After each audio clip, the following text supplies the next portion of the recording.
तर आज चला आपण आज पाहूया शाबूची खिचडी कशी बनवायची। तर हे शाबू आम्ही भिजवून घेतलेले आहेत रात्री। तर आपण मग शेंगदाणे भाजून घेऊया, आपल्याला जेवढे पाहिजे तेवढे। तर हे शेंगदाणे छान भाजले आहेत।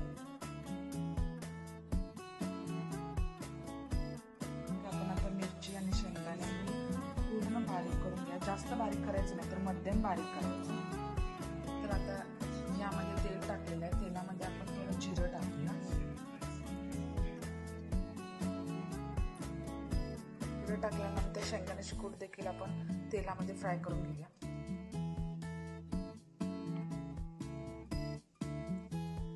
तर अशा रीतीने शेंगदाण्याची कूट आपण तेलामध्ये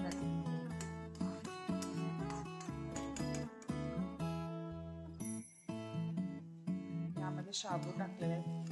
शाबू सर्व व्यवस्थित मिक्स करून घेऊया। तर त्यामध्ये कढीपत्ता देखील घालायचा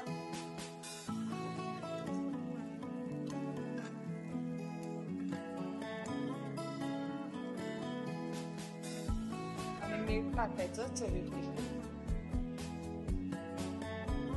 आणि साखर थोडी टाकायची चवीपुरती। खूप छान लागतं, तुम्ही पण साखर घालून ट्राय करू शकता।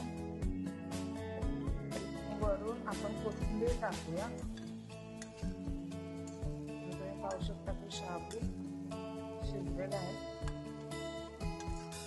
तरी पण 2-3 मिनिटं आपण प्लेट टाकून वाफेवर ठेवायचे, ते छान प्रकारे शिजतात। तर अशा प्रकारे आपले शाबू तयार झालेले आहेत। तर अशा प्रकारे हे शाबू तयार झालेले आहेत आणि खूप छान झालेले आहेत। तुम्ही देखील दही बरोबर खाऊ शकता आणि तुम्ही देखील ही रेसिपी ट्राय करा। थँक्यू।